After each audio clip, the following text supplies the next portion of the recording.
Well, anime community, you've gone and disappointed me yet again. I mean, it wasn't enough to go and meme the potato chip scene from Death Note and make me have to make a dumb video on that. No, now you go and meme the big Toblerone scene from Neo Yokio. Every time I get something I like, every time something good comes into this stupid, decrepit fandom, look at what you do. So once again, I'm here to fix things and to make it better, just like I always am with these stupid memes. I'm specifically talking about the scene from episode 2 of Neo Yokio where Kaz goes to talk with Helena, the fashion blogger, who's ended up in the hospital. Or should I say, Helena, who used to be a fashion blogger.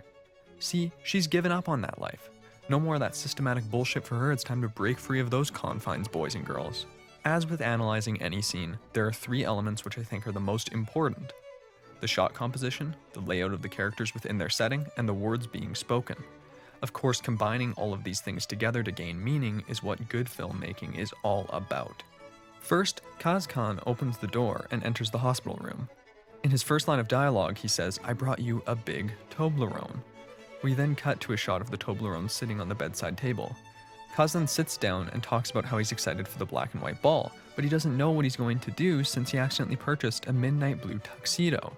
At first, to be honest though, this may seem like a fairly inconsiderate thing for Kaz to do, but we need to remember that Helena is, or was I suppose, a fashion blogger. Immediately discussing clothes like this shows us 2 things. First, that Kaz and Helena are both the products of the construct of clothing and by extension of a societal hierarchy put in place by none other than the powers that be and the patriarchy. Second, that the big Toblerone and this notion of control that is enacted upon people who give into the ranking-based systems of everyday societal competition are intrinsically connected. In this way, the big Toblerone is immediately established as a symbol for fleeting power, wealth, and most of all, societal acceptance, adoration, and popularity. We all knew that the big Toblerone was full of nougat, but I'm willing to bet no one expected it to be so full of symbolic relevance as well. Woo! Next, we cut to Helena, who says that she now understands that what you wear doesn't matter. First, this is a very obvious change in character. Something that Neo Yokio is incredibly intent on is not allowing any of the characters to remain stagnant. Second, her outfit in this scene is incredibly important. A white gown, as plain as anything could get. She's stripped of her clothes which have controlled her for so long. This is fantastic stuff. It's also important to note that Helena states that she hasn't been the same since the demon was cast out of her.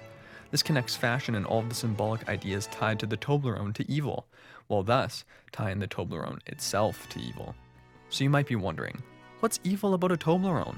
First, it's important to remember that the Toblerone is made of multiple triangular pieces which can be snapped off from each other and eaten individually.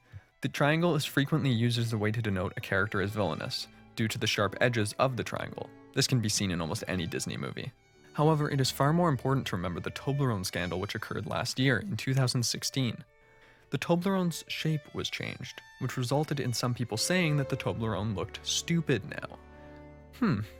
So it seems the Toblerone itself has received negative backlash due to its physical appearance.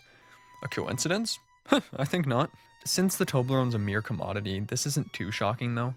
But isn't this how people react towards fashion bloggers and the like who change their appearance? In this way, the Toblerone is far more than a symbol. It is an example of the way that Helena's appearance has been made to be changed and controlled by others.